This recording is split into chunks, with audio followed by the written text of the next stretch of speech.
Esta tarde nos reúne aquí un tema que ha sido muy debatido en distintas tertulias, en la televisión, en la radio y en tertulias familiares, y que nos es muy difícil llegar a un pequeño consenso entre unos y otros.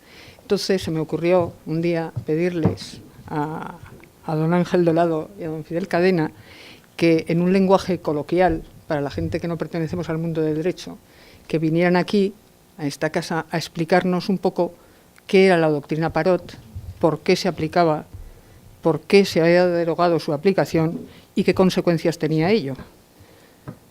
Ahora ellos van a intentar explicárselo a ustedes y al cabo de aproximadamente una hora dejaremos unos 30 minutos para que ustedes puedan formular sus preguntas.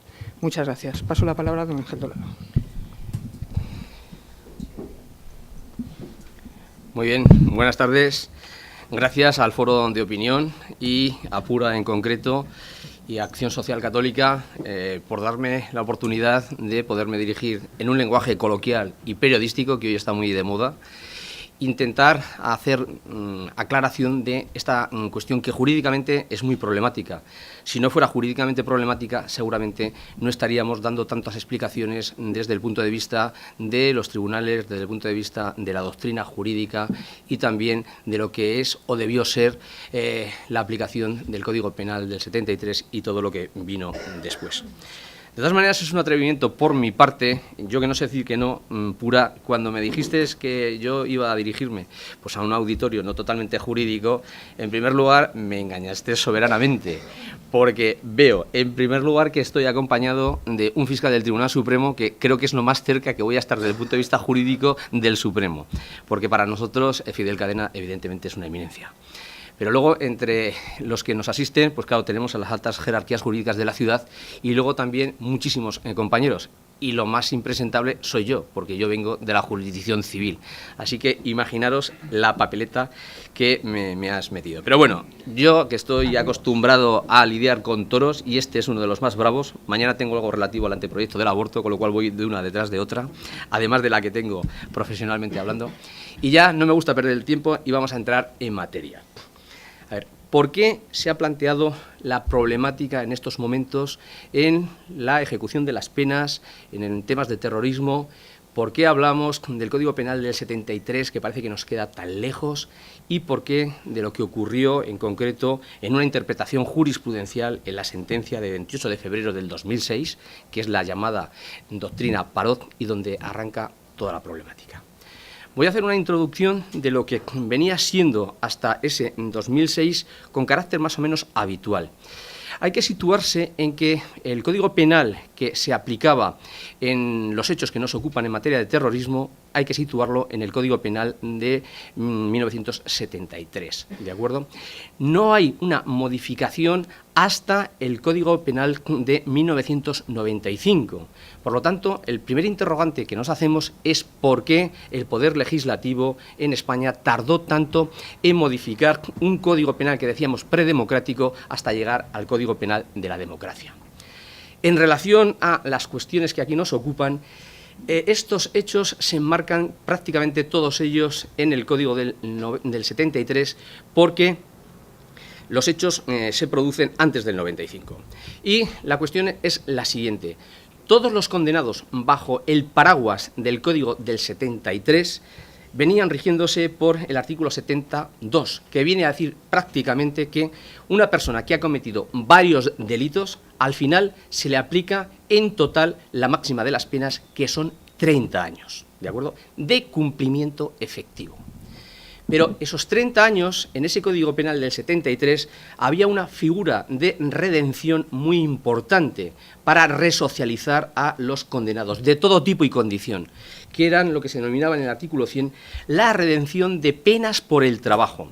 Esto conllevaba que cada interno de cualquier tipo de delito, cada 2 días de trabajo que realizaba, le computaban 1 a efecto de disminuirle la condena efectiva. Por lo tanto, todos aquellos que estaban bajo este Código Penal veían rebajada de forma efectiva su condena y en algunas ocasiones salían en torno a los 20, 22 años y demás, ¿de acuerdo? Esta es la situación que había. En 1995 a estos ya condenados se les pregunta por parte de los jueces de vigilancia penitenciaria si prefieren optar en seguir bajo el régimen a todos los efectos del Código Penal del 73 o acogerse al del 95. Todas las personas que estamos mencionando se acogen al del 73, porque ellos tienen en el uso forense de los tribunales esta aplicación efectiva de una rebaja muy sustanciosa del cumplimiento de los 30 años. ¿De acuerdo? Básicamente, esto viene siendo así hasta que se publica el Código del 95 y en torno al año 2005-2006 ya vamos viendo que están próximos a cumplir sus penas de esta forma que os he mencionado, pues muchos terroristas. Y entonces se plantea una cuestión netamente jurídica y es donde se produce, como si dijéramos, el caballo de batalla. El Tribunal Supremo, luego os explicaré brevemente cómo justifica el ponente Sánchez Melgar por qué llegan a esta aplicación, entendió que realmente no había habido hasta esos momentos una jurisprudencia del Tribunal Supremo que avalase la práctica o el uso de los tribunales en cuanto al descuento que os estoy comentando de trabajos en beneficio de la comunidad o redención de penas por el trabajo. Y entonces, en ese momento, el Tribunal Supremo se plantea realmente si en estos casos que nosotros denominábamos de acumulación de penas, se podía reinterpretar que no estábamos ante una nueva condena distinta de las anteriores, sino ante una de forma efectiva. Y entienden en este momento el tribunal que así es y que los descuentos o los beneficios que puedan tener no se aplican de los 30 años como pena única e individual, sino de todas y cada una de aquellas penas. Esta sentencia no fue unánime en el Tribunal Supremo. Tuvo un voto particular firmado por 3 magistrados, los magistrados Jiménez, Martínez Arrieta y Andrés, porque no entendían que esta interpretación estaba claramente violando la expectativa de derecho que estaban teniendo estos condenados y que se estaba haciendo una interpretación desfavorable para estos reos y entendían que iba en contra del propio principio de legalidad y retroactividad de norma más favorable. Y por eso votaron como un voto particular. Esta cuestión es realmente la problemática. La interpretación que hace en el 2006 el Tribunal Supremo es ajustada a derecho, desde el punto de vista de lo que estamos mencionando. Pues la verdad es que fue avalada posteriormente por el propio Tribunal Constitucional.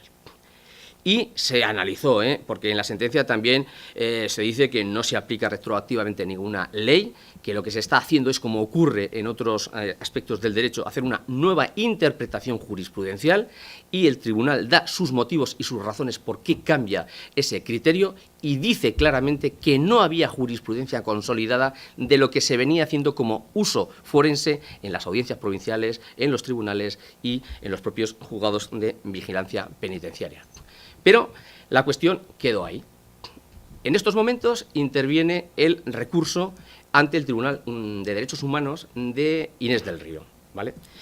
Y la cuestión fue problemática porque la sentencia, en primera instancia y luego en la gran sala, cuestiona jurídicamente la sentencia del Tribunal Supremo y de también el Constitucional.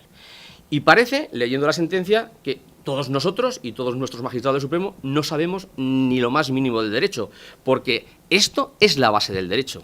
¿El Supremo estaba aplicando una ley desfavorable a los condenados? Yo entiendo que no fue así. Estoy con el propio ponente Sánchez Melgar, en el que dice que no es verdad. Lo que se hace es una interpretación jurisprudencial distinta. Incluso había habido algunas sentencias del propio Tribunal Constitucional en casos similares en el que no había avalado lo que después se llamó doctrina Parot. ¿Pero por qué? Porque entendía que las circunstancias no eran las mismas. Y tengo anotados una serie de casos en los cuales, 4 casos en concreto, en el que el propio Tribunal Constitucional, fijaros, anuló lo que después se denominó como doctrina Parot, porque afectaba a tutela judicial efectiva, a la intangibilidad de las resoluciones judiciales, sobre todo si en el auto de refundición de condenas se hacía mención específica al artículo 100 del Código Penal.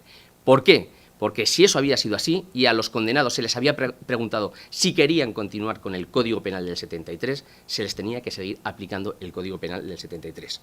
Con lo cual, la circunstancia no es tan clara. Pero, ¿qué viene a decir la sentencia del Tribunal Europeo de Derechos Humanos? Pues que nuestra jurisprudencia comete dos claras infracciones de derechos humanos fundamentales, que es lo que contempla el Convenio de Derechos Humanos Europeo. En concreto, el artículo 7 prohíbe de forma absoluta la aplicación retroactiva de la ley penal cuando resulte desfavorable para el interesado. Se estima que la interpretación judicial debe ser siempre coherente con la sustancia del delito y razonablemente previsible. Esto es lo importante para el tribunal. Razonablemente previsible, los condenados de ETA tenían una esperanza de salida que se les modifica con la sentencia del Supremo del 2006 y que entienden que hay una ausencia de justificación para hacer esa modificación.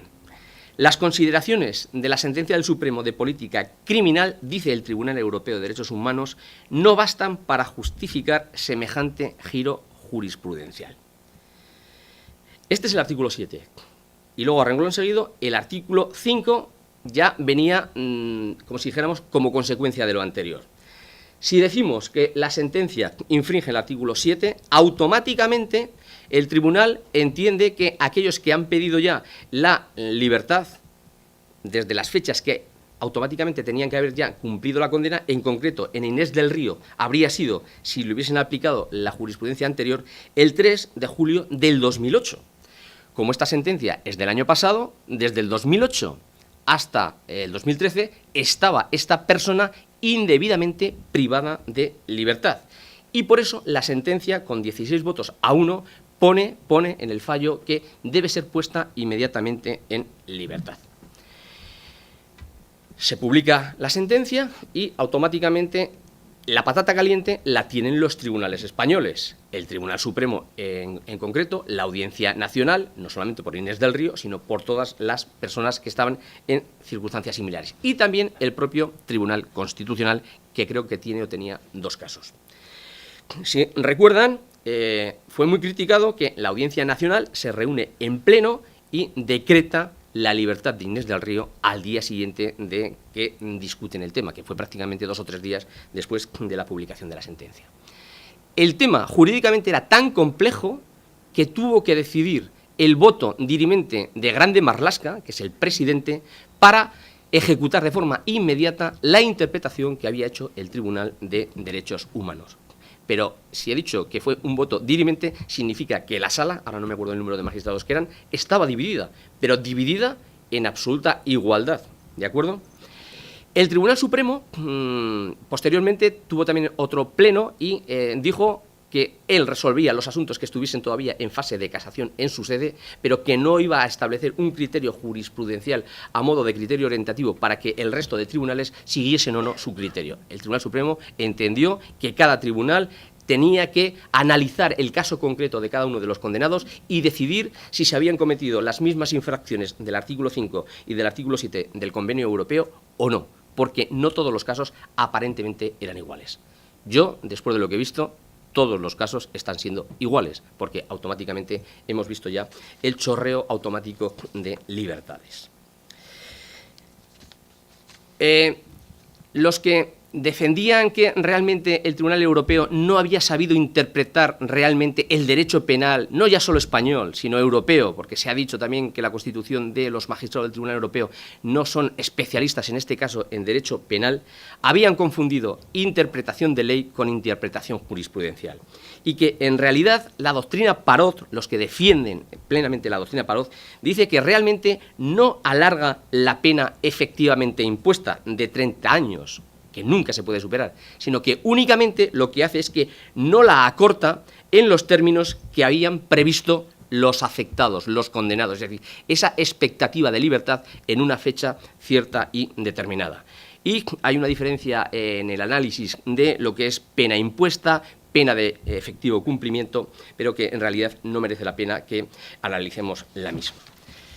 Otra de las preguntas que se nos hace con carácter general es ¿por qué se han ejecutado tan deprisa esta sentencia del Tribunal Europeo? Os recuerdo que hoy hay una noticia periodística donde dice Estrasburgo, a través del presidente del tribunal, felicita a España por la rápida ejecución de la sentencia. Claro, con estas felicitaciones parece ser que no es lo habitual, no es lo ordinario. Es decir, no otras sentencias del Tribunal de Derechos Humanos de naturaleza penal o de naturaleza civil no siempre son ejecutadas tan deprisa. Y aquí sí que me quiero detener, porque esto es un poco de información, porque el desconocimiento, y hablo también de nosotros mismos en muchas ocasiones, de lo que es el Tribunal Europeo de Derechos Humanos es importante. Y el diálogo que hay entre las sentencias de ese tribunal con las sentencias de los tribunales de a pie, los nuestros, ya sea audiencias provinciales, el propio Tribunal Supremo o el Tribunal Constitucional, a veces son de difícil comprensión jurídica. Tengo un artículo, y voy a dar el nombre porque es del magistrado español que forma parte de dicho tribunal, al cual le han puesto a caer de un burro, así lo digo, y sin justificación alguna, porque es un hombre que jurídicamente está muy preparado. Es de derecho constitucional, pero yo creo que cuando llegas ahí, realmente la formación jurídica de todos ellos es muy importante. Luis López Guerra señala: la función de este tribunal es resolver las quejas sobre decisiones judiciales sobre vulneración de los derechos del Convenio Europeo. Los recurrentes han tenido que agotar todas las vías de los tribunales españoles, en el caso de Inés del Río, incluido el recurso de amparo ante el Tribunal Constitucional. El Tribunal Europeo establece pautas de interpretación del convenio, cuya aplicación futura, en nuevos casos, corresponde a los tribunales nacionales. Hoy, los tribunales internos ya disponen de una consolidada jurisprudencia en esta y en otras materias. Pero lo que sí que es cierto es que las sentencias de este tribunal son lo que nosotros denominamos meramente declarativas. Es decir, el Tribunal Europeo no ejecuta ni manda a ejecutar stricto sensu sus sentencias. Son, ya digo, meramente declarativas.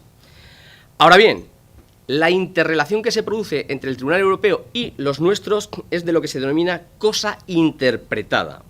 No implica necesariamente una aplicación mecánica y automática de la doctrina del tribunal. En ocasiones se ha planteado la necesidad de una matización o incluso de una reconsideración de la doctrina que se señala. Fijaros, y os voy a poner un caso para que podamos entender que en muchas ocasiones determinadas sentencias del tribunal aplicadas a casos concretos en España en función de las fechas de aplicación y sin haber habido modificación legislativa española, no resultan necesaria considerar que hay infracción en los tribunales. ¿Me vais a entender? Nosotros teníamos y tenemos todavía una mala regulación de las intervenciones telefónicas por parte de los jueces. Hubo un caso, el caso Coban contra España en el 2006, en el que en aquellos momentos se aplicaba el artículo 579, que tenía una reforma del 85, donde claramente había una regulación inadecuada, genérica e incompleta. Pues bien, en el caso Coban del 2006, donde se aplicó una intervención telefónica en un caso penal, se declaró nulo todo el procedimiento y la propia sentencia porque no reunía garantías la intervención telefónica. En el 88 se reforma este artículo sobre intervenciones telefónicas de una forma un poco más completa, pero tampoco satisfactoria para la doctrina procesalista. ¿Pero qué había ocurrido, en cambio, en determinados casos? Que el Tribunal Supremo había interpretado casos que le habían recaído con posterioridad aplicando directamente la sentencia de los tribunales europeos, sin necesidad de acogerse a la literalidad de los incompletos artículos de la Ley de Enjuiciamiento Civil. Y fijaros, sin necesidad de cambio legislativo en este artículo, posteriormente las sentencias del Tribunal Supremo, cuando analizaban que los jueces habían hecho las intervenciones telefónicas conforme a la doctrina del Tribunal Europeo de Derechos Humanos, validaron esas intervenciones y confirmaron las sentencias. Ejecución, por lo tanto, no corresponde al Tribunal de Derechos Humanos, ni tan siquiera el propio control. El convenio no establece la forma en que los Estados deben ejecutar las sentencias. Por eso, toda esa problemática dialéctica entre los críticos contra esta sentencia, si el gobierno tenía que hacer algo, si lo tenía que impedir o no lo tenía que impedir. Yo ya he justificado que los jueces españoles con esta sentencia estaban obligados a aplicarla, interpretarla y, me atrevo más, a decretar la libertad inmediata en casos idénticos a los de Inés del Río. ¿Por qué?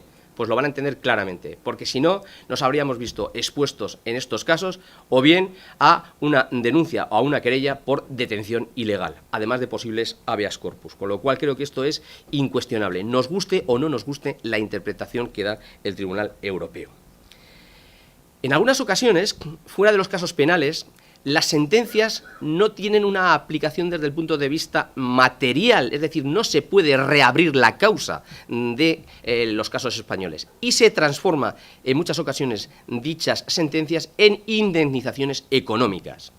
Recuerden que en el asunto de Inés del Río, además de la puesta inmediata en libertad, se señala una indemnización, creo recordar, de 30.000 euros por el periodo desde el 2008 al 2013 en el que, según el tribunal, estuvo indebidamente privada de libertad. Y como la libertad, la única forma de compensarla es económicamente, fija creo que los 30.000 euros, que evidentemente quedan automáticamente embargados porque no había pagado a los familiares de las víctimas de sus actos terroristas. Pero el propio tribunal y los estudiosos de la jurisprudencia del tribunal plantean que realmente debería avanzarse en el propio convenio y que se justificara que en aquellos casos en los que las sentencias del tribunal establecen un déficit legislativo, posteriormente las legislaciones de los países que han firmado el Convenio Europeo de Derechos Humanos se viesen obligados automáticamente a iniciar una reforma legislativa de manera que se interpreta por el propio tribunal. Porque la otra cuestión que se plantea es, desde el punto de vista de la jurisdicción nuestra, si realmente puede reabrirse las causas penales. La mayor parte de la doctrina entiende que no es posible.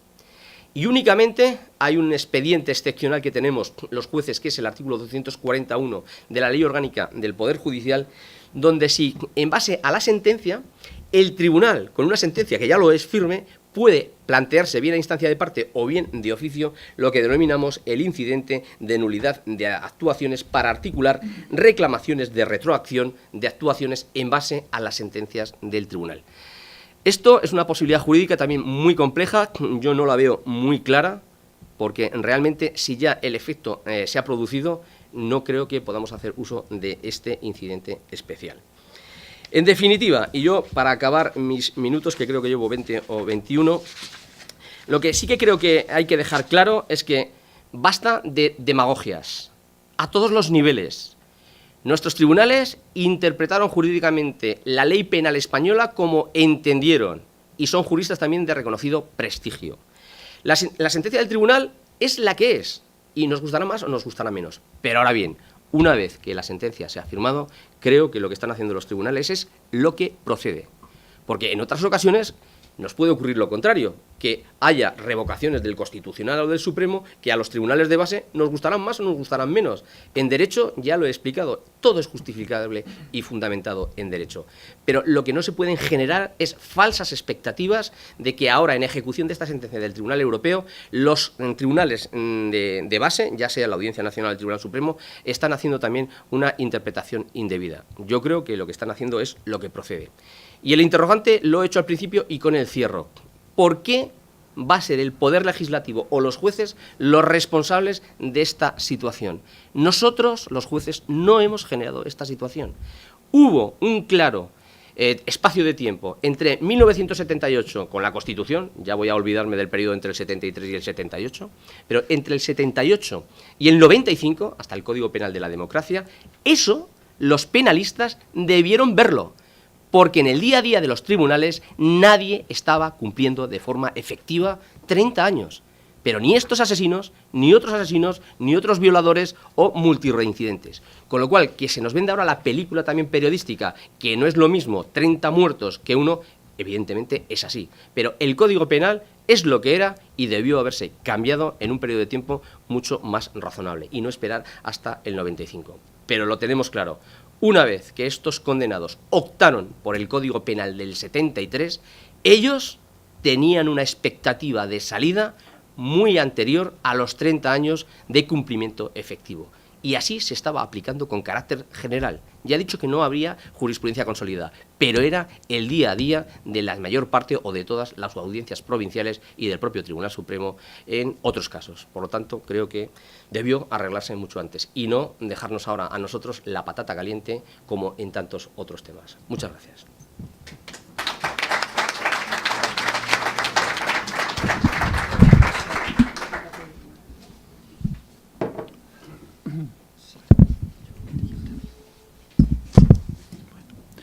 Bueno, pues buenas tardes a todos y también empiezo como Ángel Dolado, mi amigo, pues agradeciendo al Foro de Opinión que me haya invitado a estas jornadas. Es una oportunidad de entrar en contacto con todos ustedes y de abordar un tema que ha sido magníficamente expuesto, como no podía ser de otra manera, por Ángel Dolado. Hablaba de que su lenguaje sería periodístico, pero a mí no me ha parecido periodístico, sino extraordinariamente jurídico y profundo. En la mayoría de las cosas que ha dicho estoy totalmente de acuerdo con él, pero no debo repetir lo que él ha expuesto de una manera, como digo, brillante y acertada.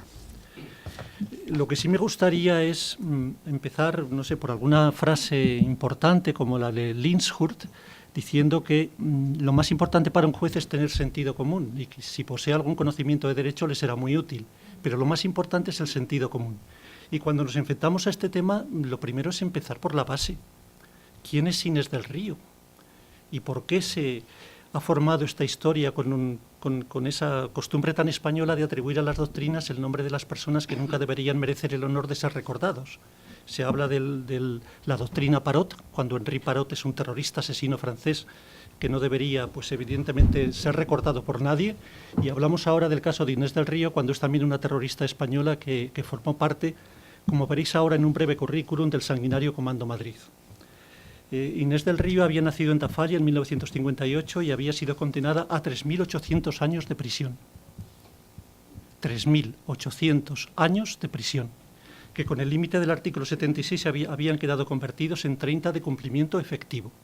30 de cumplimiento efectivo, que no 30 de imposición. Se le impusieron 3.800 años de prisión. Y se le impusieron por 25 asesinatos terroristas consumados. No los del artículo 139 del Código Penal, sino los del artículo 572, los que, integrándose en banda armada y con el propósito subversivo de romper con la Constitución y el orden constitucional, llevan a cabo la muerte deliberada y dolosa de diferentes personas. Asesinó a 25 personas en concreto. Se habla de 24, pero se olvida uno. Y hay más de 108 en concreto asesinatos en grado de tentativa. Decía que formaba parte de ese sanguinario Comando Madrid.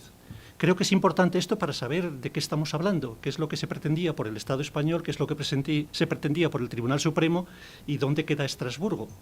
A ver dónde se coloca el fiel de la balanza y dónde la justicia puede encontrarse en una posición más cómoda. Si con la posición del Tribunal Supremo que ordenaba el cumplimiento de las penas hasta el límite absoluto de los 30 años, o con la posición de Estrasburgo que ha significado la excarcelación de esta persona a los 21 años, además con la indemnización por haber sido privada ilegalmente de libertad. En el año 1980 formaba parte del sanguinario Comando Madrid, como decía, que estaba formado por personas que les sonarán un poco a ustedes. Iñaki de Juana Chaos, que sigue disfrutando en las playas de San Sebastián de esa suspensión y ejecución de la pena privativa de libertad por el expediente extraordinario del artículo 84 del Código Penal. Padecía una enfermedad irreversible que iba a conducir rápidamente a la muerte, pero gracias a Dios, y lo digo con el corazón alegrándome de verdad, de que goce de salud, pues sigue disfrutando de este beneficio del no cumplimiento de la pena. Pues estaba de Juana Chaos, Antonio Troitiño, Suárez Gamboa y Belén González, y además ella. Llevaron a cabo asesinatos de todo tipo. Me gustaría recordar a las víctimas, incluso a los 25, y como tengo media hora, pues tal vez hasta sea posible. El primer asesinato que cometen es en el año 1985. Todos los asesinatos que comete son entre 1982 y 1987. Allí es asesinado el coronel del Cuerpo Jurídico Militar del Ejército de Tierra, don Vicente Romero, y el chofer Juan García Jiménez.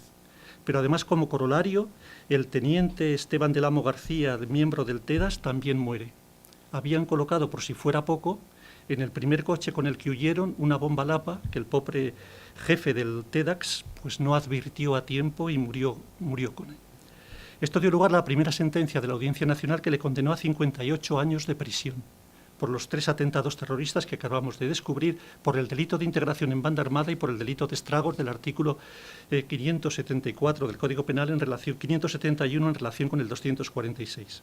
Son ya 3 los asesinados. Un año después, unos meses después de llevar a cabo este atentado terrorista, esta chica de apellidos vascos, Inés del Río, pues cuando lleva a cabo el asesinato del vicealmirante de la Armada, director general de la Política de Defensa, Fausto Escrigas. Es también condenada por la Audiencia Nacional a la pena de 48 años de prisión. Ya tenemos 4. Hay un 5.º asesinato que se olvida, por eso se habla de 24 cuando en realidad son 25. Hacen explosionar en la plaza de la República Argentina de Madrid un coche bomba. Siempre es el mismo método, el tiro en la nuca o la colocación de aparatos explosivos en los sótanos de los vehículos, utilizando la expresión sótanos entre comillas, para que no sean advertidas por los titulares y provocar de esta manera pues, el estrago máximo y la extensión de la muerte a todos los que formen parte del vehículo en cuestión. También la colocación de coches bombas que se estallaban al paso de los convoys de las fuerzas y cuerpos de seguridad del Estado. En esta ocasión en la República Argentina algo falló y cuando explosionó el coche bomba pues había pasado el convoy de la Guardia Civil. Pero murió Eugene Kenneth Brown, que era un estadounidense en una especie de proyecto Erasmus que allí dejó su vida y que suele ser el olvidado.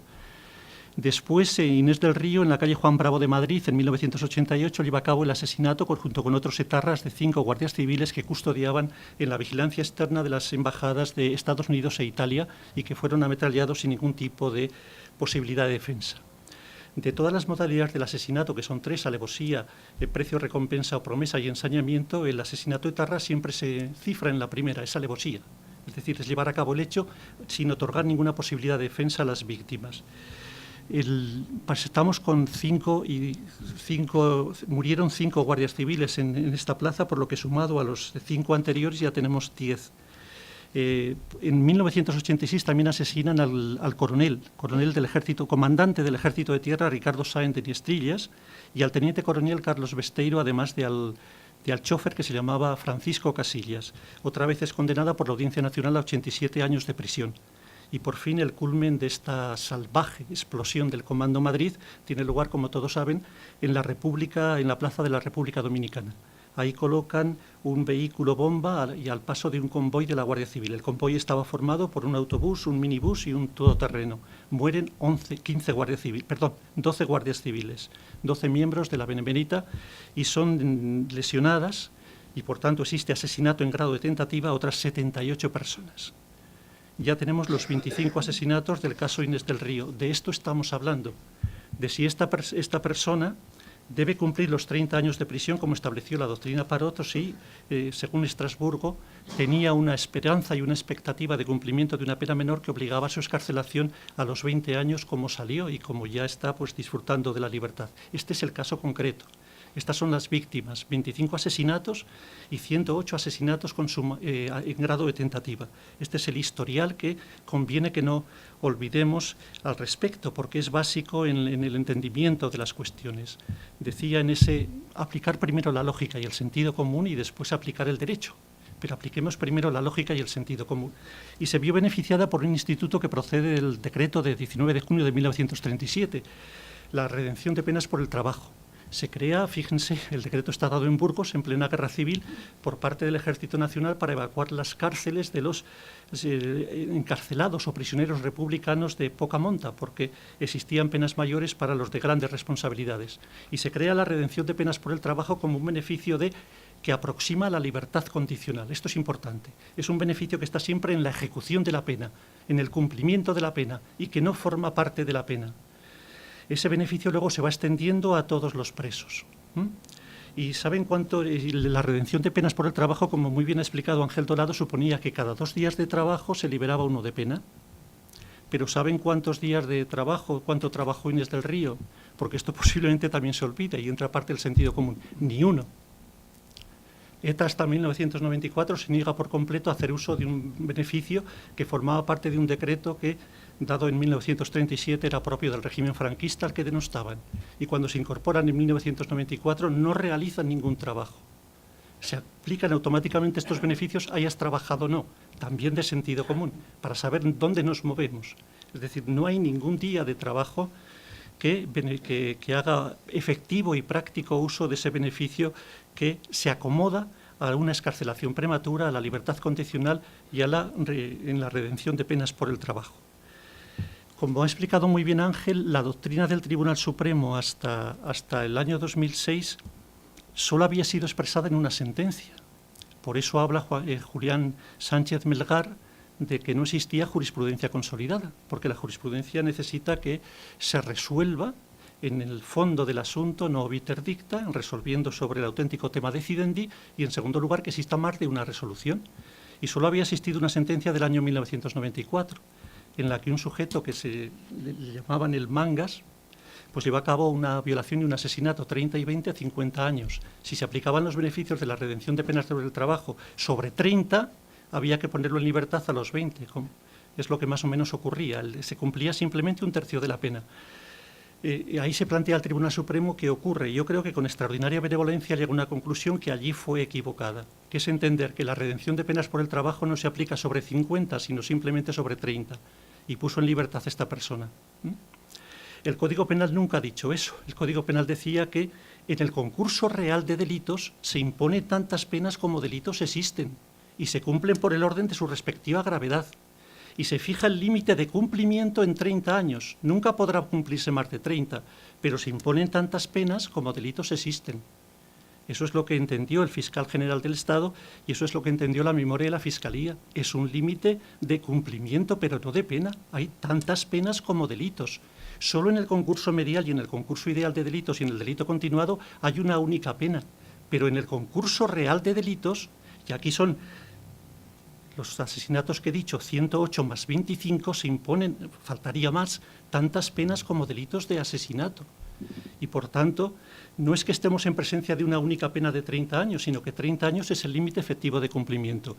Esa única sentencia de 1994, en el caso que he dicho, se equivocó, en el sentido de que estimó que había que aplicar la redención de penas sobre el trabajo sobre 30 y no sobre 50, y por tanto que había que dar lugar a la excarcelación y a la puesta en libertad de aquella persona a los 20 años apenas de haber iniciado su ingreso en prisión. Esto vuelve a plantearse con Henri Parot. Hay unos autos de acumulación de penas de la Audiencia Nacional y esos autos de la acumulación establecen la doctrina de que para evitar la excarcelación la Audiencia Nacional con sentido común buscó otro recurso. Acumulamos 2 periodos. Como había estado huido a Francia, en el primer periodo 30 años de prisión y en el segundo periodo otros 30. Y sumados los 60 años sobre el límite máximo de cumplimiento serían 30 en cuestión. Este auto es recurrido ante la Sala Segunda del Tribunal Supremo y es cuando se dicta la doctrina, la sentencia de Julián Sánchez Melgar, en la que se dice, no. Hay una única acumulación, son 30 años solo, pero los beneficios de la redención de penas por el trabajo se van a aplicar no sobre esos 30 años, sino sobre los 4.000. Henri Parot superaba a Inés del Río. No había sido condenado a 3.800 años, sino a 4.000 años de prisión. Entonces el Tribunal Supremo entiende que los beneficios deben ser aplicados sobre los 4.000, empezando por la pena más grave y siguiendo por las sucesivas más graves. ¿Qué significaba eso? Que debía cumplir inexorablemente 30 años. El límite máximo entonces de cumplimiento. Ahora ya no lo es. Ahora es de 25, 30 y hasta 40 años. Y en el proyecto de Código Penal, existe la prisión permanente, aunque sea revisable con determinados periodos y a los 15 años. Pues bien, eso es lo que dice el Tribunal Supremo, que es lo que siempre ha dicho el artículo 76 del Código Penal, que se imponen tantas penas como delitos existan, y que lo único que dice el artículo 76 en el concurso real de delitos es que el límite máximo de cumplimiento, que no de pena, son 30, pero las impuestas son 3.800 años, y que por tanto la redención de penas por el trabajo ha de llevarse a cabo sobre los 3.800, lo que implicaba que Henri Parot saliese a los 30 años. Esa es la doctrina Parot que se establece en febrero del 2006. Allí 3 votos reservados. Andrés Martínez Arrieta no, lo digo porque es mi amigo, están Martín Pallín, perfecto, Andrés Ibáñez y Joaquín Jiménez. Pues excepto estos 3 magistrados del Tribunal Supremo, todos los demás entienden que esa doctrina es correcta y es la que se aplica al caso de Inés del Río. Inés del Río también debía cumplir, como muy bien ha dicho Ángel, en el 2008, pero cambiando los criterios y aplicando la redención de penas sobre el trabajo sobre la totalidad de las penas, pasaba a terminar de cumplir en el año 2017. Y eso es lo que evidentemente da lugar a la modificación de los autos de licenciamiento de pena y lo que da lugar a la sentencia de Estrasburgo.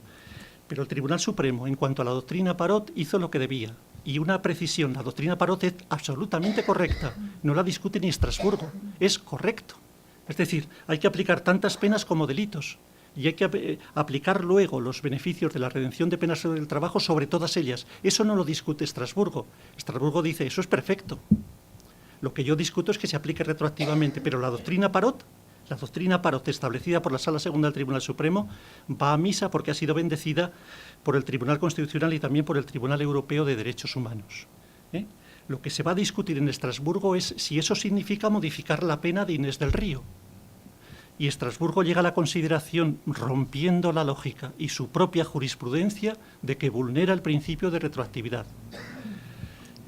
Estrasburgo ha leído el artículo 7, pero se consideró en la sentencia que nos mueve, que estamos examinando, que se habían vulnerado los artículos 7 y 5 del convenio. El 5 habla de la privación ilegal de libertad y se consideró que estaba privada de libertad ilegalmente desde el momento en que se le obligó a cumplir más del inicial periodo del 2008, estuvo más tiempo del 2008. Y también el artículo 7. El artículo 7 solo dice, y hay que leer el convenio para ver lo que dice, de las 4 garantías del principio de legalidad, y aquí pues a lo mejor solo me entienden los juristas, solo dice 2 cosas, solo habla de la garantía penal y de la garantía criminal. Es decir, que no puede imponerse ningún delito sin una ley previa que lo describa como tal. Primero. Y segundo, que no puede imponerse ninguna pena sin que esta pena esté también prevista en una ley anterior. No dice más, no habla de expectativas, dice solo eso. Y este es el artículo que se considera vulnerado, que no puede imponerse ninguna pena que no esté prevista como delito por ley anterior a su promulgación y que no puede imponerse ninguna pena que no esté también prevista en una ley anterior a su perpetración. Es el clásico principio de legalidad que ya enunciara Feuerbach mucho antes. Podemos preguntarnos, ¿ha vulnerado algo la sentencia del Tribunal Supremo? No, porque se le condena por unos delitos del artículo 572, atentado y asesinato terrorista, que estaban previstos como delitos antes de que ella ejecutara sus crímenes en los años 1982 a 1987. Por tanto, no se ha vulnerado. Y se ha vulnerado la pena, se ha impuesto una pena mayor por la doctrina Parot y por la sentencia del Tribunal Supremo. En absoluto. La pena era 3.800 años con el límite máximo de cumplimiento de 30. Y ahí se ha quedado. No se ha cumplido un día más de 30.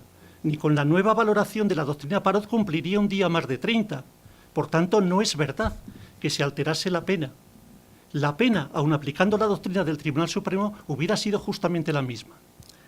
La doctrina de Estrasburgo, y había 2 votos reservados, que era el de Mahoney y el de Hajovic, que también a veces se olvida. Mahoney es un jurista inglés, es un juez inglés, y luego Verajovic es un jurista bosnio, que los 2 votaron en contra del criterio de Estrasburgo, entendiendo que no se había vulnerado por ninguna parte el artículo 7 del convenio. Decía la doctrina del Tribunal Europeo de Derechos Humanos, en cuanto al artículo 7 del convenio y a la pena, distingue entre aquellas medidas del Poder Legislativo que suponen un incremento de la pena, esas no pueden ser aplicadas con carácter retroactivo, y aquellas medidas del Poder Legislativo de las partes contratantes que suponen una modificación de la forma de ejecución de las penas. Las segundas se pueden modificar perfectamente. Siempre que no modifiques la pena, la forma en que se va a ejecutar la misma es perfectamente posible que sea variada a lo largo y en el curso de la ejecución de la pena por parte de las autoridades de los países en cuestión. Habían existido casos anteriores en que el Poder Legislativo varió la ley. Lo había hecho Gran Bretaña y lo había hecho Chipre. En España ni siquiera eso. Es que el Poder Legislativo no elabora una ley, es que la ley es la misma. Lo que cambió es la interpretación del Tribunal Supremo sobre esa ley en cuestión. pero como no modificaba ni incrementaba la doctrina Parot la pena, que seguía siendo la misma y se refería solo a la ejecución de las penas privativas de libertad, es evidente que no había existido ninguna modificación, ninguna vulneración del artículo 7 del convenio. Decía que Estrasburgo traiciona su jurisprudencia porque había habido casos parecidos en los que había resuelto de una forma distinta como resolvió en el caso Parot. El primero de los casos es el caso de Kafkaris contra Chipre. Fijaos la semejanza y fijaos la distinta resolución. Kafkaris es condenado a la pena de cadena perpetua. Y cuando comete el delito existe una ley que obliga a la puesta en libertad a los 20 años, para que siga cumpliendo el resto de la pena en libertad condicional. Cuando llevaba 19 de los 20 años, el gobierno de Chipre cambia la ley y dice, ya no va usted a salir en libertad condicional a los 20, sino que tendrá que cumplir la pena en su integridad. Considera Estrasburgo que no existe vulneración alguna del artículo 7 del convenio, porque la reforma afectaba no a la pena, que no se amplió, sino a la forma de ejecutar los beneficios penitenciarios. Decía Mahoney, por más que me devano los sesos, no acierto a ver la diferencia entre el caso Kafkaris y el caso Parot. La pena en ninguno de los dos casos se ha modificado, y lo que se ha modificado es la forma de ejecutarla, la forma de aplicar la redención de penas por el trabajo sobre la libertad condicional. Eso es lo que puede cambiar. Y eso es lo que cambió no por una decisión legislativa, sino por una decisión del Tribunal Supremo. Lo mismo ocurrió en el caso Joven contra el Reino Unido y en el caso Utley.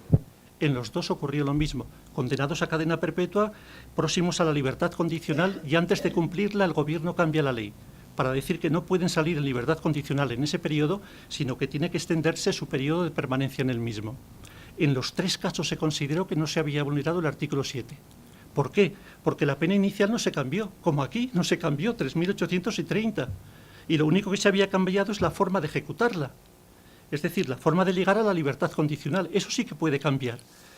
En nuestra doctrina del Tribunal Supremo y del Tribunal Constitucional ese cambio es perfectamente posible.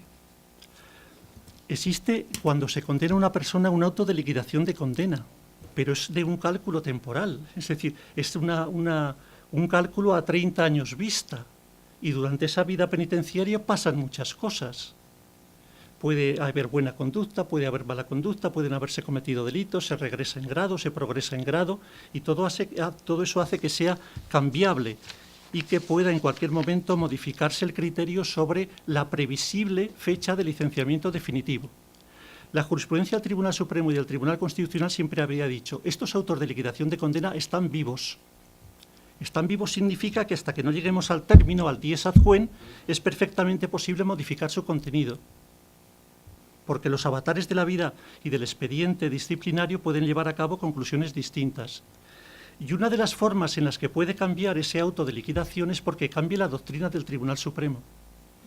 También había dicho el Tribunal Supremo y el Tribunal Constitucional que la doctrina del Tribunal Supremo puede cambiar y se puede aplicar con carácter retroactivo a situaciones anteriores. A diferencia de la ley, el artículo 25 de la Constitución solo dice que tiene efectos retroactivos las leyes y los reglamentos, y lo mismo el artículo 9.3 de la misma Constitución, no la jurisprudencia. La jurisprudencia puede cambiar, y por eso el Tribunal Supremo, antes de llegar al 2008, en 2006, cambia la forma de entender que deben ser ejecutadas las penas privativas de libertad. Y como está vivo ese auto y es posible modificarlo, y lo hemos modificado siempre, lo modifica la Audiencia Nacional. Y dice, la redención de penas por el trabajo que se le respeta, pese a que no haya trabajado ni un solo día, se va a aplicar sobre el tope de los años, 3.800, no sobre los 30, y eso va a suponer que en lugar de en el 2008 tenga que salir en el 2017. Todo eso es perfecto, afecta a la ejecución de la pena, es una doctrina del Tribunal Supremo y puede ser aplicada con carácter retroactivo. No existe objeción alguna. Dice varias cosas Estrasburgo que yo de verdad creo, pese a lo que decía Ángel Dolado, que no dominan el derecho penal. Porque si dominasen el derecho penal, no entenderían de la forma que entendieron el problema que se presentaba ante ellos. Y de hecho Luis López Guerra será un sabio, pero en derecho constitucional. Y creo que el derecho penal no lo ha terminado de entender. En el derecho penal hay 4 garantías, como decía antes. La criminal y la penal ya la hemos visto. No se puede imponer no se puede castigar por un delito que no esté previsto antes, garantía criminal. No se puede imponer una pena que no esté prevista antes, garantía penal. Pero luego existen otras 2, que es un poco a las que alude Mahoney, que es el que ve mejor el problema, que es la garantía procesal y la garantía ejecutiva o penitenciaria. ¿Qué es lo que dice la garantía procesal? Que se aplicarán las leyes procesales, pero no vigentes en el momento de cometer el hecho, sino las leyes procesales vigentes en el momento en que es objeto de enjuiciamiento. ¿Y qué es lo que dice la garantía penitenciaria? Que se aplicarán también las leyes penitenciarias y su interpretación del Tribunal Supremo y la interpretación del Tribunal Supremo sobre las mismas, pero no la legislación y la interpretación del momento en que se comete el hecho, sino la legislación vigente en el momento en que se ejecuta y la doctrina del Tribunal Supremo vigente en el momento en que se ejecuta. Es decir, las garantías procesal y la garantía ejecutiva tienen un dies a quo completamente distinto de la garantía penal y la garantía criminal. Y eso es lo que no ve Estrasburgo. No ve Estrasburgo porque cita algunas cosas como las que voy a decir. La nueva forma de cómputo de la redención por el trabajo agravó la pena impuesta. No es verdad, no la agravó. Eran 3.800 con el límite de 30 años y nunca hubiera cumplido un solo día más de 30 años. Y segundo, la terrorista no pudo prever en el momento de sus crímenes que la redención de pena que se iba a aplicar era la que se iba a aplicar de ese modo, pues lo que ocurría en el momento en que cometió el hecho es que se aplicaba la redención de pena sobre el trabajo sobre el límite temporal. Tampoco es verdad. Cuando comete el hecho en el 83 y 85 no hay doctrina. Os he dicho que se pone por primera vez en el caso del Mancas o Bocas en 1994. Sus crímenes son del 83 y 87. Además de que lleva mal la garantía penitenciaria porque la lleva al momento de cometer el delito cuando debe ejecutarse la pena de acuerdo con la ley que está vigente en el momento en que se está ejecutando la misma, no cuando se comete el delito. No es cierto que cuando delinque Inés del Río exista una doctrina del Tribunal Supremo, porque no se establece hasta el 94 y, como digo, en una única sentencia que no puede de ninguna manera constituir jurisprudencia por las razones apuntadas. Creo, por tanto, que la doctrina del Tribunal Supremo Parot es perfecta, que Estrasburgo ha dicho que es perfecta. Es decir, en el concurso real de delitos hay que poner tantas penas como delitos se cometan, lo dice el sentido común. El que asesina a 30 no puede tener la misma pena que el que asesina a 1.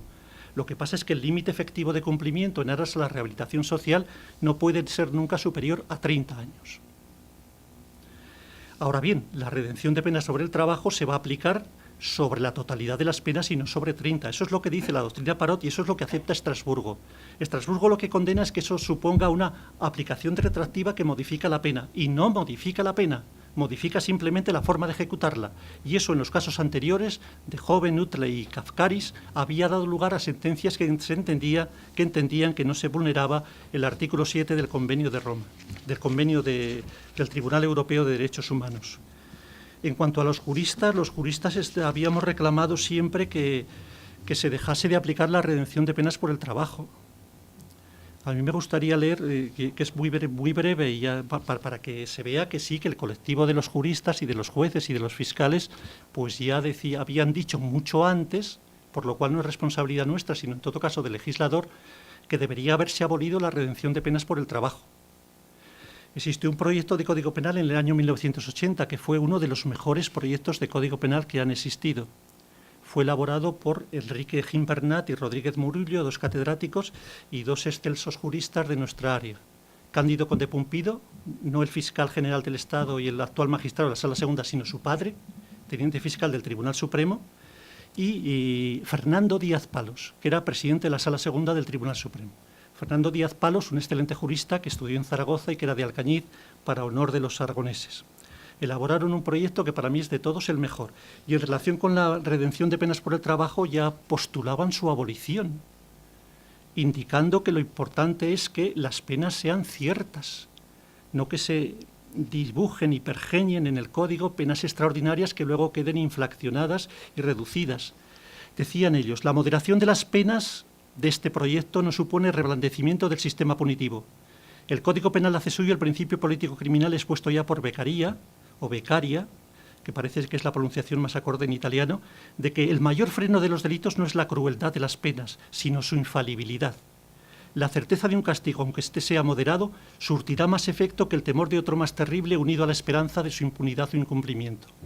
Esto es la redención de penas por el trabajo. Un castigo cierto, el del actual Código Penal del 95, es más temible, es más disuasivo desde el punto de vista de la prevención general que un castigo desproporcionado si queda sujeto a la posibilidad de su impunidad o incumplimiento, como podía ocurrir con la redención de penas por el trabajo.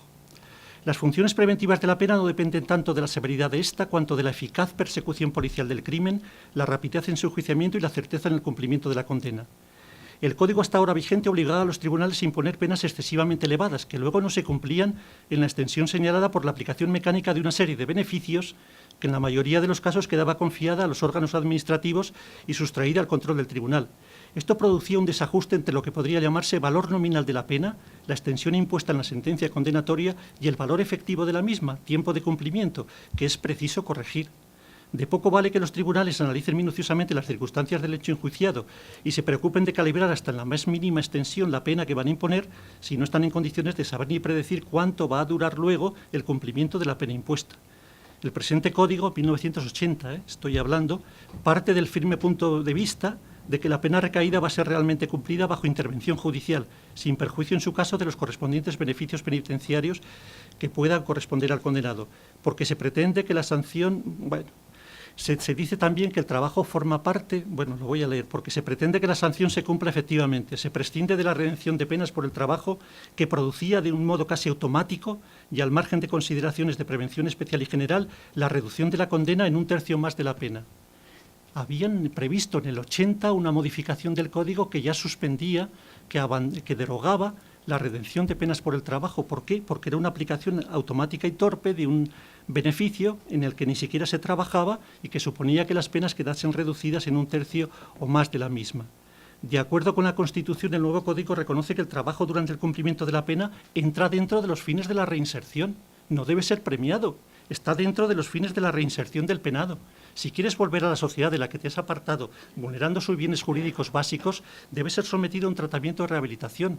Pero eso no es un plus que luego deba redimirse, porque cada 2 días se disminuye uno de pena, sino que forma parte de las expectativas normales de la prevención especial y del artículo 24.2 de la Constitución. Todo esto decían en el proyecto del 80 estos juristas. Quiero decir que en los juristas no está el delito, que los juristas previeron que la redención de penas por el trabajo era un beneficio que además postulan, por eso se entiende que la redención de penas por el trabajo que instauró el Código del 94 sobre el decreto de mayo del 37 aplicable a los presos políticos procedentes de la guerra civil es desde el punto de vista criminal, político-criminal, contraproducente y que por tanto debe desaparecer. Es decir, no se puede decir de una manera más clara que esos beneficios tendrían que haber desaparecido del Código Penal y no permanecer ocultos en ese artículo 100 del Código del 73.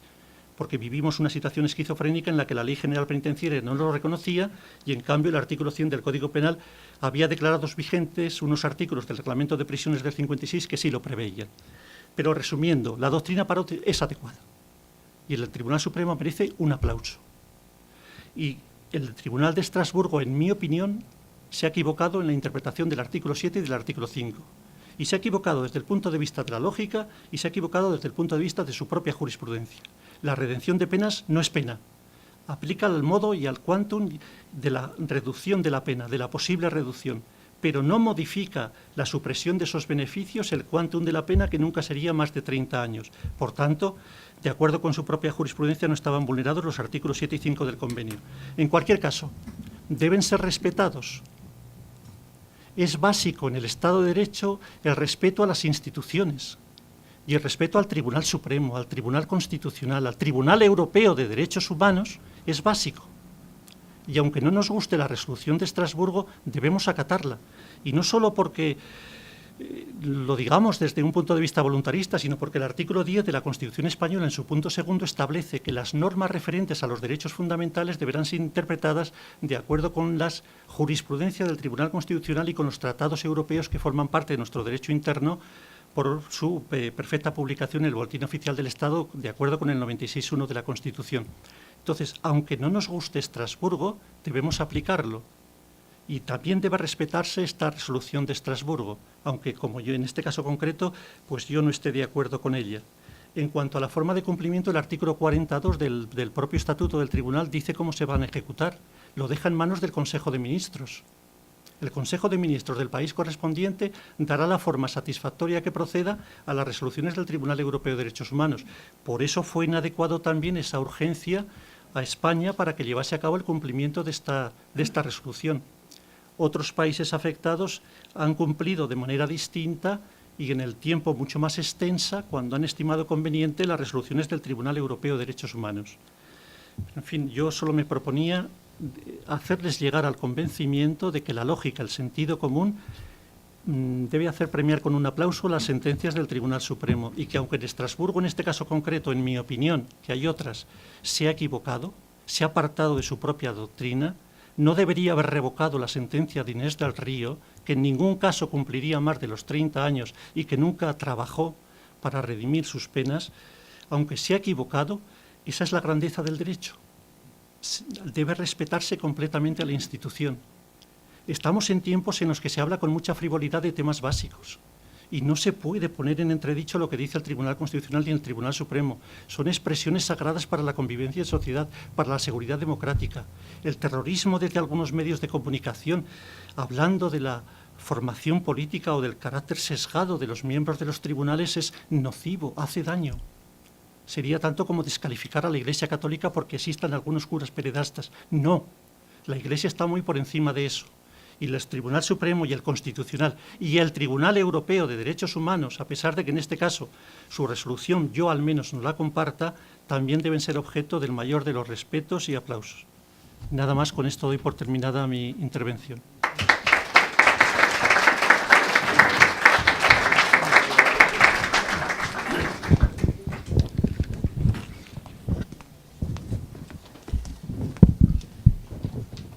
Se inicia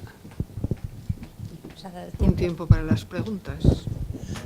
Bueno, buenas tardes, magníficos los dos. La verdad es que, aunque yo soy jurista, espero que los demás lo hayan comprendido también. Después haré una puntualización para aclarar. Yo tengo, con Fidel Cadena, dos preguntas y una posible aclaración o extensión de lo que ha dicho. La primera pregunta es, la redención de penas por el trabajo existía, queramos o no, existía, estoy de acuerdo. Pero si una persona trabaja, ¿cómo puede redimir penas por el trabajo? Esa es la primera pregunta. Yo lo desconocía, pensaba que la redención de penas por el trabajo era efectivamente por trabajo realizado. Si una persona ha trabajado un solo día, ¿cómo puede redimir? En segundo lugar, ¿cómo se explica la sentencia del Tribunal de Estrasburgo, del Tribunal Europeo de Derechos Humanos, que además es en dos instancias? Primero la primera instancia, luego la gran sala, que hubo ahí toda la oportunidad de alegar por parte de la Abogacía del Estado, además. ¿Cómo se explica esta sentencia del Tribunal de Estrasburgo? Razonablemente, es decir, vamos a decir que no sabían derecho penal, que eran constitucionalistas, que desconocían su doctrina anterior, porque, como muy bien has expuesto, había una doctrina anterior que permitía confirmar esto. Es la segunda pregunta. ¿Cómo se explica razonablemente? Y una puntualización a cualquiera de los dos, para que se entere el público un poco qué es el principio de irretroactividad de las leyes penales, básicamente, porque al fin y al cabo la doctrina del Tribunal Europeo de Derechos Humanos lo que atribuye como ratio decidendi de su resolución es que se ha vulnerado el principio de retroactividad, para que se entienda. Sí, se instaura por el decreto de 1937 por primera vez la redención de penas por el trabajo y, como siempre pasa, las leyes no van acompañadas de unos presupuestos y de una infraestructura que permita luego su exacto cumplimiento. Y lo que pasaba es que no había programas de trabajo. Y como no había posibilidad de ofrecer trabajo a la mayoría de los presos, se aplicaba automáticamente a todos los que querían acogerse al beneficio, aunque no había trabajo y por tanto ninguno trabajaba. Y desde luego los presos políticos de ETA hasta el año 1994 consideraban una infamia acogerse a ese decreto y a partir de ese momento se acogieron, pero sin que se llevasen a cabo efectivamente esos trabajos. tienen que ir modificándose la infraestructura para que se puedan en el seno de la prisión llevar a cabo actividades laborales que permitan el empleo por parte de los presos. Pero en principio, cuando se establece el instituto y en los primeros años de su aparición práctica en la normativa, no existen centros de trabajo donde pueda llevarse a cabo ese cometido. Las pequeñas actividades de la prisión y nada más. Por eso se aplicaba a todo el mundo, hubiese o no trabajado. Esa sería la primera respuesta a la pregunta. Incomprensiblemente, pero fue así. En cuanto a Estrasburgo, bueno, yo Estrasburgo creo que se equivocó. Creo que se equivocó y que se vulneró su propia jurisprudencia. Me parece que no penetró en la esencia del principio de legalidad. Y me parece que no supo distinguir la garantía penal y criminal de la garantía penitenciaria, que se aplican en formas distintas y en modos distintos. Yo extraería 2 párrafos de la sentencia de Estrasburgo para que convengáis conmigo en lo que he dicho. Decía Estrasburgo, los estados contratantes, dice la sentencia, tras la comisión de un delito o incluso tras dictarse condena,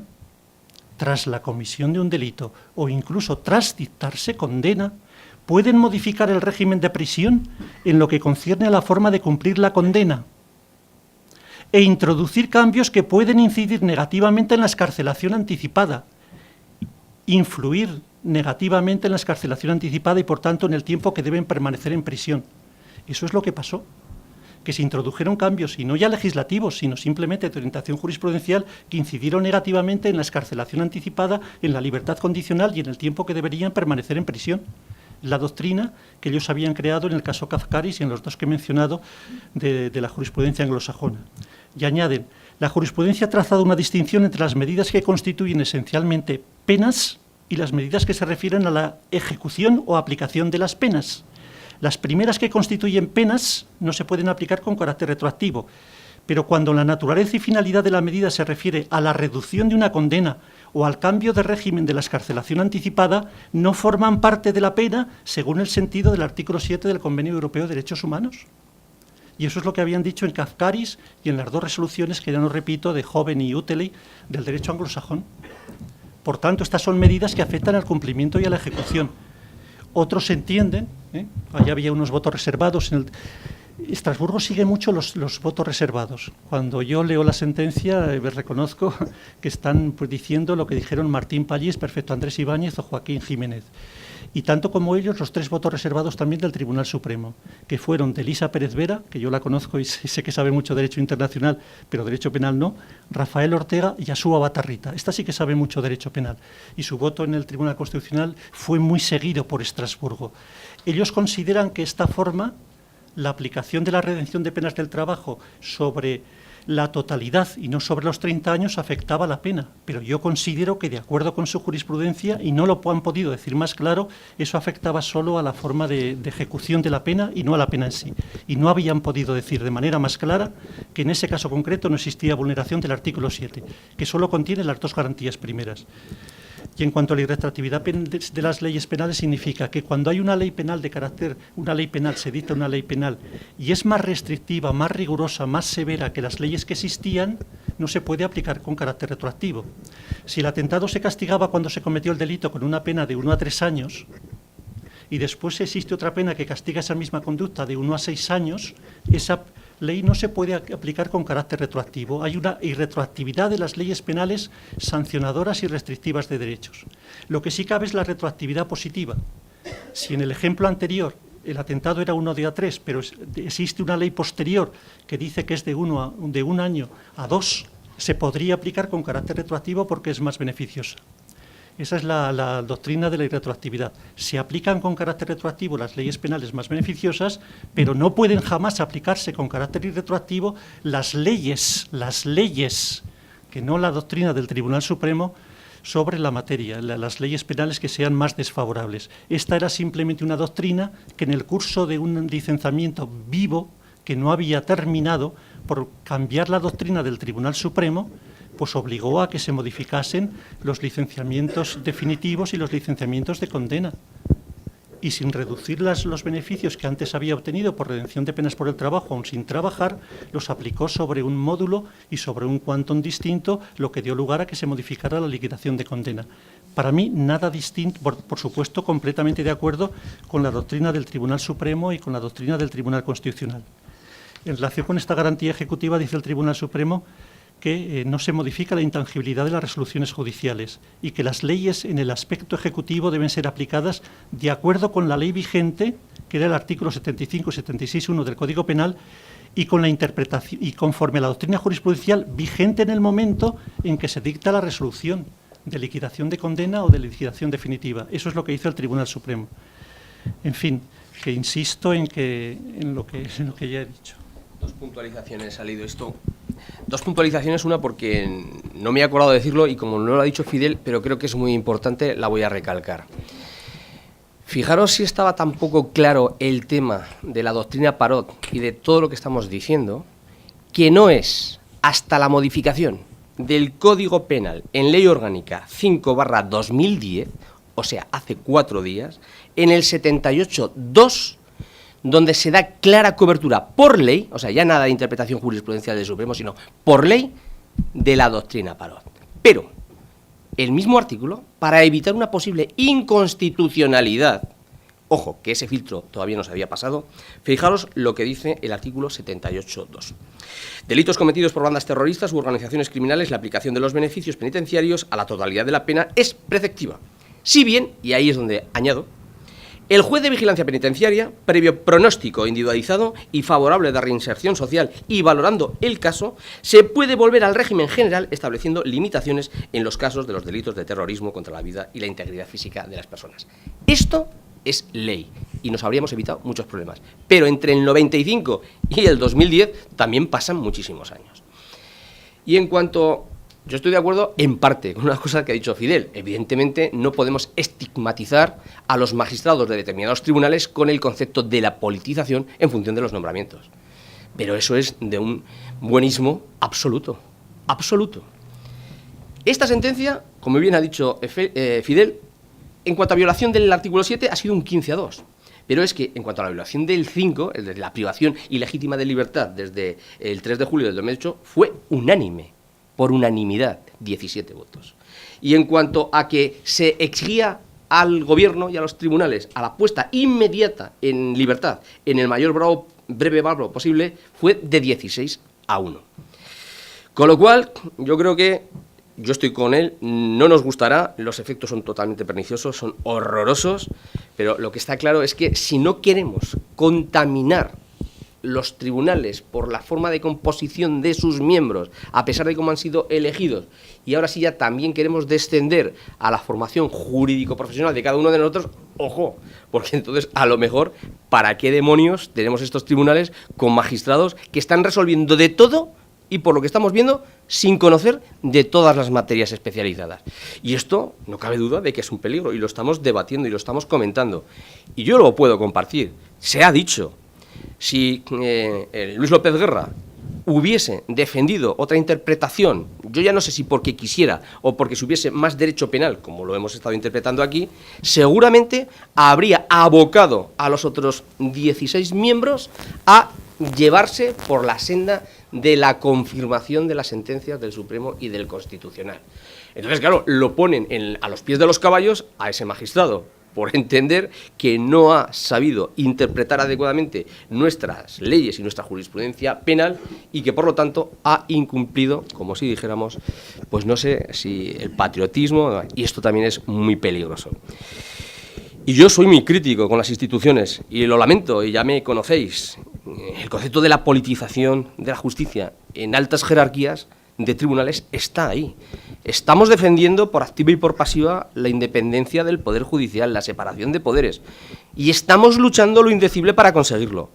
Pero las leyes, y recientes leyes, nos está demostrando que eso es muy difícil. Y no solo en España, estamos viendo en otros países como Turquía, como en Ucrania, como en otros lugares. La clase política, el poder legislativo unido al legislativo, desconfía, porque no le interesa, que se garantice con auténtica solemnidad el principio de separación de poderes y que la promoción de todos los jueces y también de los fiscales a las altas jerarquías de los tribunales sea por los criterios de mérito, capacidad, criterios objetivables y no por la designación a dedo de los políticos de turno, ya sea vía Consejo General del Poder Judicial, ya sea vía Fiscalía General del Estado. El informe Greco del Consejo de Estado de hace 20 días nos da un claro repaso en cuanto al cuestionamiento de la independencia y separación de poderes en España vía Consejo General del Poder Judicial y vía designación de la Fiscalía General del Estado. Y eso no lo podemos desconocer. Yo no sé si será malo que lo digamos jueces cuestionando, pues eso, las instituciones, pero estaréis conmigo que con la que nos está cayendo tenemos que regenerar de origen las instituciones, y si han fallado o no están siendo adecuadas, hay que modificarlas, y hay que modificarlas conforme, no sé si con estos criterios, pero nos están dando bastantes rapapolvos, y yo no hablo ya de derecho penal, sino ahora de derecho civil, otros tribunales europeos, entiéndase, procedimiento de ejecución hipotecaria y todo lo que nos puede caer. O sea que, ojo con defender a ultranza nuestras instituciones porque no las queramos perjudicar. Yo creo que tenemos que ser también muy exquisitos en la crítica razonada, que es lo que estoy demostrando, porque la realidad del país está siendo, desde el punto de vista jurídico y de separación de poderes, yo creo que bastante problemática. Cuando mucha gente, y si tú eres los primeros, estamos diciendo que varias reformas legales del año pasado son predemocráticas y que no sabemos si pasarán el filtro de constitucionalidad, esto yo creo que hay que decirlo. Y lamentablemente esa mala prensa que podemos decir de estos tribunales, pues inexorablemente, por otras vías, está aflorando en los miembros del Tribunal Europeo de Derechos Humanos. Es lamentable, pero ahí está.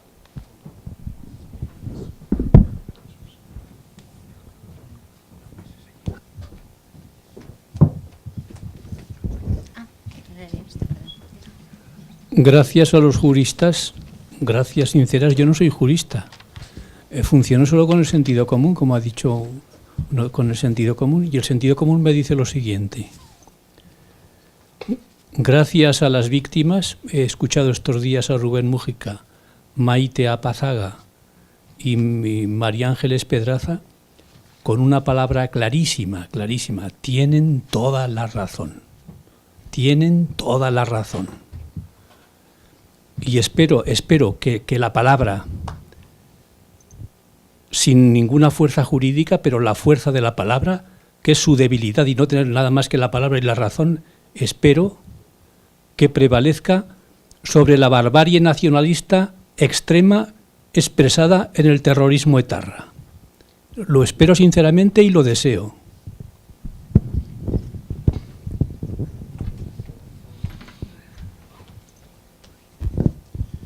Hola, muy buenas tardes y muy magnífica la conferencia, pero yo pienso que en esta aplicación el gobierno, digamos, o la oposición y eso, podían haber hecho más, o los diputados europeos, para que no se hubiera aplicado. Porque si pasa esto en Francia y en Alemania, creo que no se aplica. Porque en Francia los dos terroristas que asesinaron a 2 guardias civiles por San Juan de Luz y por ahí, les aplicaron la cadena perpetua. Y la cumplirán esos señores. Entonces, pienso que el señor ministro de Justicia, pues venga a decir que se aplique la ley y que salgan a la calle enseguida, que salgan cuando otros ciudadanos, pues no va la cosa tan rápida. Solo quería decir eso.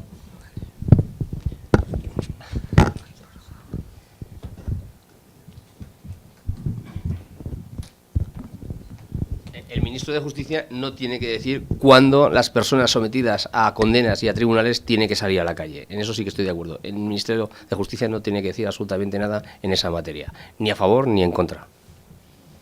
Yo quería preguntarle, señor Dolado, cómo, precisamente, que nos explicara cómo se eligen los miembros del Tribunal Europeo de Derechos Humanos. Pues me cogen fuera de juego porque no es mi materia. A lo mejor Fidel lo sabe. Yo sé cómo se constituye, eligen los del Supremo, los del Constitucional, pero los del Tribunal Europeo de Derechos Humanos, entonces no es mía culpa, no lo sé.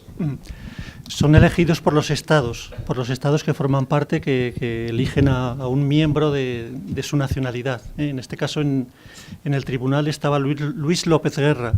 Como el número de salas y de instancias no da para todos los países de la tribunal de la Unión Europea, pues hay un turno rotatorio. En nuestro caso estaba Luis López Guerra. Luis López Guerra fue, en esta sentencia de Estrasburgo, era vicepresidente del Consejo General del Poder Judicial. Y en época de Zapatero. Tuvo una expresión que es poco afortunada, a propósito de lo que decía Ángel Dolado. Yo no quiero entrar en la última expresión, sobre la forma de nombramiento, la incidencia de la política en los nombramientos. Pero Luis López Guerra, primero sí, votó en contra de España, claro, eso es algo que no se había producido en ninguna de las resoluciones anteriores. Siempre los jueces de los países contratantes habían votado a favor de esos los países que les habían permitido llegar a ese Tribunal Europeo de Derechos Humanos. No tiene por qué ser siempre así. El sentido de justicia deberá presidir el acierto de las resoluciones. Pero se recuerda de Luis López Guerra una expresión que claro, no le favorece y que puede abundar en la crítica que expresa Ángel Dolado, ¿no? Él dijo que el terrorismo de Etarra no era una cuestión terrorista, sino una cuestión política. No era un conflicto terrorista, sino era un conflicto político. Eso no lo puede decir un jurista. Y no lo puede decir porque el Convenio Europeo de Terrorismo, que ha sido ratificado por España, excluye expresamente del concepto de delitos políticos o inspirados por móviles políticos todos aquellos que se refieran al secuestro y a la toma de rehenes o a la colocación y utilización de bombas, de explosivos, de cohetes, de armas de fuego automáticas o de paquetes con explosivos ocultos.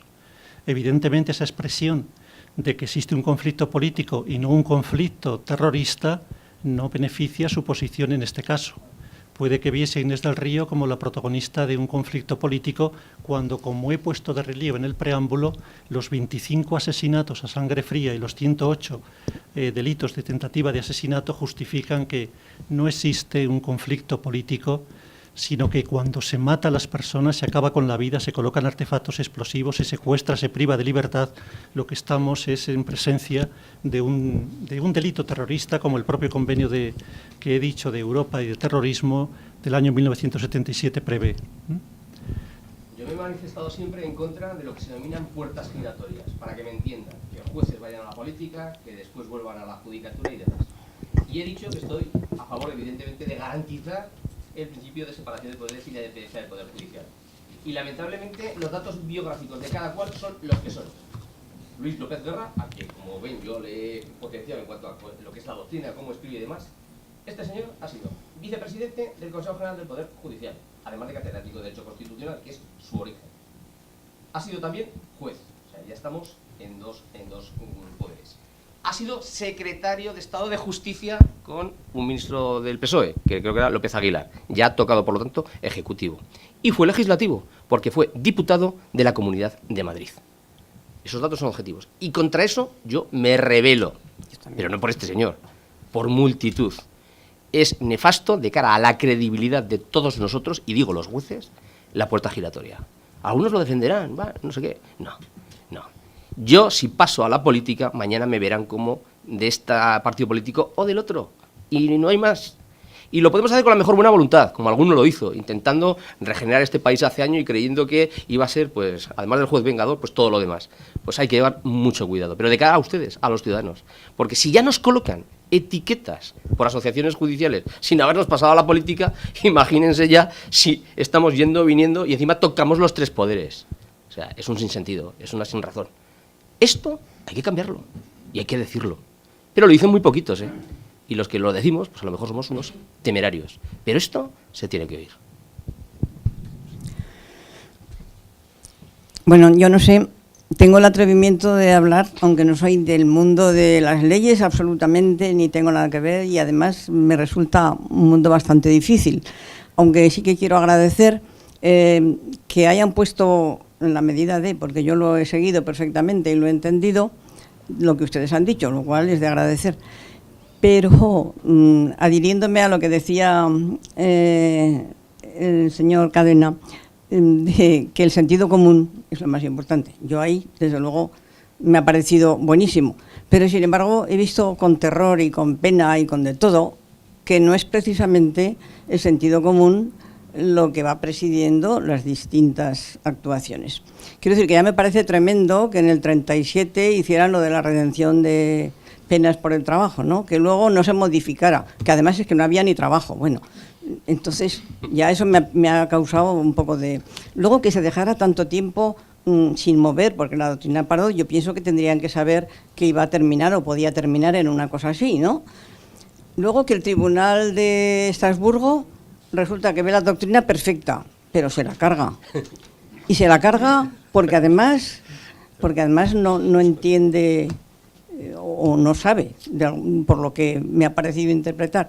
Quiero decir que es un montón de cosas que al ciudadano de a pie nos deja como con un interrogante fortísimo, porque dice, si todo esto está pasando en los que realmente están por encima y luego además hay que acatarlo si queremos defender la Constitución y queremos, pues la verdad es que a mí me deja como en una situación un poco de desconcierto.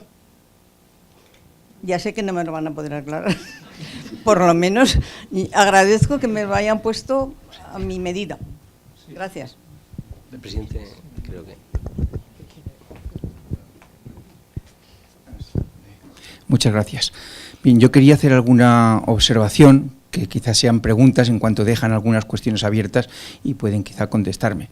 Bien, yo sí que soy jurista, pero quería hacer un poco de abstracción de esa parte para centrarme un poco en las dos explicaciones que se han hecho al inicio. Y en este sentido, claro, el ponente Dolado ha hecho una exposición jurídica, es verdad, con un lenguaje creo que próximo, pero una exposición jurídica, mientras que el ponente Cadena se ha centrado al principio en hechos. Y claro, desde ese punto de vista parece que nos pone en la tesitura de la situación de las víctimas y los verdugos, y claro, parece que nos acerca un poco a ponernos en el lugar de las víctimas. Bien, yo creo que los jueces no dejamos de ponernos en la posición de las víctimas, porque creo que también reflexionamos sobre eso, aunque en este caso no se ha explicitado. Pero yo no creo que los jueces tengamos que actuar fundamentalmente por el sentido común y que si sabemos algo de derecho estará bien. Porque claro, en ese sentido, la consideración de lo que es sentido común para cada uno daría lugar a interpretaciones subjetivas.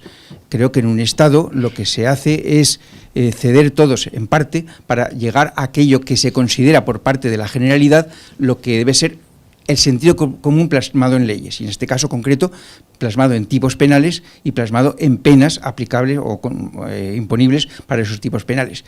Y a eso tenemos que estar. Yo creo que no debe ser la consideración subjetiva, personal, visceral en un momento determinado. Bien, dicho esto, alguna referencia o alguna explicación respecto a la sentencia que se ha discutido. Bien, yo no voy a valorar más una que otra de las posiciones. Creo que era razonable lo que nos pasó, por motivo de una evolución de muchos años que no se tuvo en cuenta en el momento en el que se tenía que haber modificado. Y esto voy a ver cómo lo hago breve.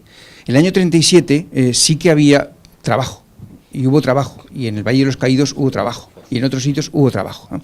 Lo que pasa es que cuando van sucediendo los años y se establecen unas normas para ese trabajo, es decir, unas normas de seguridad e higiene, unas normas de otra naturaleza, un problema de trabajo porque empieza a haber paro, en los años 80 hay paro y en los años 90 hay paro, entonces tanto la Administración no puede dar trabajo en las condiciones legales que ya son necesarias en ese momento, y además los propios sindicatos se oponen a ese trabajo porque está afectando al derecho al trabajo de los que están en la calle. Y por eso se establece esa norma diciendo, bueno, es igual, trabajes o no trabajes, redimirás. Lo cual, evidentemente, en este sentido estoy totalmente de acuerdo con lo que ha planteado el señor Cadena. Lo que pasa es que el legislador no reacciona. No reacciona porque ante ese proyecto del año 1980, creo que es del segundo semestre, si no recuerdo mal, viene después 23F del 81, que produce un shock importante para las instituciones y un cambio político en el año 82, que quizás se podía haber retomado este planteamiento, pero no se hace, y de hecho hasta el año 95 no hay el llamado Código Penal de la Democracia. Todo esto afecta a las circunstancias de cumplimiento de aquellas penas, ¿no? Pero después vienen los criterios de aplicación de las penas. Es verdad que en el sentido estricto del criterio de legalidad, tanto de legalidad en cuanto al tipo como legalidad en cuanto a la pena, el cambio de interpretación no era un cambio de la pena. Y es verdad que la doctrina Parot, que se ha mantenido ciertamente, yo creo que es una doctrina perfectamente correcta. El problema es la aplicación de la doctrina Parot a los que ya han empezado a cumplir su condena y tienen de alguna manera una expectativa de cumplimiento de condena en el momento anterior. Y dos observaciones respecto a la sentencia. Voy a ser breve ya y termino. Primero, el señor López Guerra puede pensar lo que sea, y podemos discutir su planteamiento, pero yo no puedo creer que en un tribunal de 17 a ese nivel estén esperando a ver qué opina el español para votar en su favor. No, cada uno tiene su criterio y cada uno expone su criterio, incluso a veces a base de criterios discrepantes o reservados. Por lo tanto, bien, el español puede dar su opinión, pero desde luego no por eso va a convencer a todos los demás. Creo que la opinión mayoritaria es una opinión fundada. Y es verdad que cambiaba criterio, pero es que todos los tribunales cambian de criterio en un momento determinado. La jurisprudencia va creciendo, va modificándose. La interpretación de los derechos humanos y a lo mejor la consideración más fina de los derechos humanos va cambiando como consecuencia de la evolución legislativa y la evolución jurisprudencial. El problema es que nos ha cogido a nosotros en un caso que afecta visceralmente a la sociedad española y eso, claro, ha producido esas reacciones. Pero yo creo que tenemos que mirar adelante e intentar que el legislador hile fino en los términos que se ha expresado anteriormente el ponente Dolado, y que por otra parte cuidemos también en la aplicación de las penas por parte de nuestros tribunales. Nada más. Por alusiones. Primero, yo cuando he constatado los hechos, he constatado los hechos. Y he hablado de las víctimas y de los autores. He hablado del Comando Madrid y de Inés del Río y también de las víctimas. Y no me he puesto al favor ni al lado de nadie. Por otra parte, el ejercicio del ius puniendi del Estado es el ejercicio. La víctima cede su derecho al Estado para que el Estado, puesto que ella no puede llevar a cabo un ejercicio de justicia propia, cede su derecho al Estado para que a través de los jueces y fiscales lleven a cabo la persecución penal del delito, unos acusando con absoluto respeto a la legalidad e imparcialidad y otros juzgando sin haber adquirido esa condición de parte. Pero tanto los unos como los otros es evidente que atienden tanto a las víctimas como a los autores. Entonces yo no me coloco en favor de las víctimas, yo también atiendo a las víctimas y he visto la posición de los autores. Y cuando narro los hechos he dicho quiénes son los autores y quiénes son las víctimas. Y me parece que sobre las víctimas solo he indicado su nombre, en cambio sobre los autores bastante más. Es decir, estoy en una posición intermedia que abarca el conocimiento de unos y de otros. En cuanto al legislador español, el proyecto de 1980 existe, pero luego hay otro en el 83. Es que no hay que esperar al Código 95, es que pasa lo mismo en el 83 y en el 83 se vuelve a repetir. Es decir, en 1981 y el golpe del Estado no supone una ruptura. En el 83 hay otro proyecto, anteproyecto de Código Penal, que vuelve a decir lo mismo. Es decir, no puede hacerse un reproche, por lo menos a la judicatura y a los proyectos elaborados, porque todos habían previsto la desaparición de esa pena de redención, de ese beneficio de la redención de penas por el trabajo, que, como he dicho antes, y al margen de los avatares que no quería explicar, terminan por ser redimidos sin que se lleve a cabo el cumplimiento de pena alguna. Y en cuanto a la jurisprudencia de Estrasburgo, yo vuelvo a decir lo mismo. Las únicas garantías del artículo 7 son la penal y la criminal. Y en ellas claramente se establece que no puede ser condenado nadie por un delito previo ni por una pena que no estuviera también prevista en el momento de cometerse. Eso se ha respetado completamente en la doctrina Parot. La doctrina Parot se ha estimado adecuada por el Tribunal de Estrasburgo. Lo único que no se ha estimado adecuado es su aplicación retroactiva al caso que nos ocupa. Para mí era una aplicación que simplemente afectaba a la ejecución de la pena y que, por tanto, no vulneraba el contenido del artículo 7 del convenio de 1950.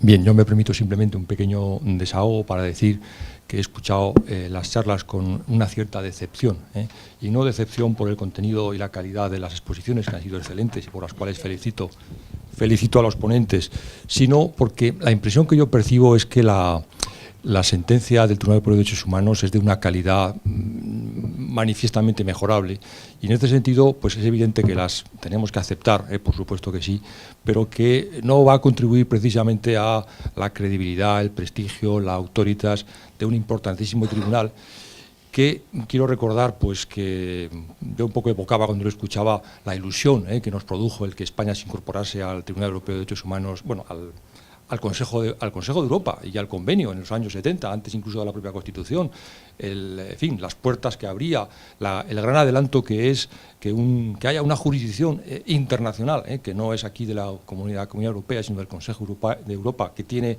ese enorme poder, que no existe en otros ámbitos del mundo, de verificar todos los temas de derechos humanos, y que ciertamente pues es algo por lo que yo creo que en fin, es un gran avance en el derecho internacional de derechos humanos, esa existencia, ¿no? Y que nos ha producido a todos pues una gran satisfacción. y sin embargo hay cosas que uno no acaba de entender y que piensa que quizá tenga que ver con una excesiva extensión que tiene el Tribunal de Competencias Territoriales, el Consejo de Europa. Recuerdo, no sé si se lo saben muchos de los presentes, pues que está aquí no solo la Europa estricta, sino también una parte de Asia, porque está Rusia, está Turquía. Bueno, hay ahí, digamos, una creciente Torre de Babel que yo creo que a lo mejor puede explicar que ciertas cosas no se analicen con la finura que uno podía esperar en otro tiempo. Y ya está, simplemente, pues bueno, pues habrá que seguir aceptando, criticando. Y no sé, yo recuerdo que el primer juez del Tribunal Europeo de Derechos Humanos fue don Eduardo García Enterría, no sé si lo saben los aquí presentes, que por cierto recientemente fallecido. Y bueno, quizá teníamos una veneración excesiva por el tribunal y se nos ha caído un poquito, simplemente, y eso también importa, las instituciones efectivamente, pero bueno, en este caso quizá, pues bueno, yo como jurista, bueno, pues me da un poquito de cosa, ¿no? No sé si de decepción que no se haya estado al nivel técnico de las y en ese sentido, pues bueno, pues es más un comentario que quería hacer que otro tipo de cosas. Gracias en todo caso a los dos ponentes por la magnífica ponencia. Sí. Pues lamentablemente, aunque me imagino que quizá habría personas que querrían hacer alguna pregunta, hemos agotado el tiempo. Son las 9:05 de la noche y ya es hora de cerrar este local. No sin antes agradeceros de nuevo a los dos vuestra disponibilidad, vuestro tiempo, vuestra sinceridad, vuestra cercanía, la cercanía para con todos nosotros, para los que no entendemos estas cosas, que yo creo que por lo menos nos iremos confortados de que hemos sido capaces de entender algo, que para nosotros también era importante. Y a todos ustedes, muchísimas gracias por habernos acompañado esta noche. Buenas noches.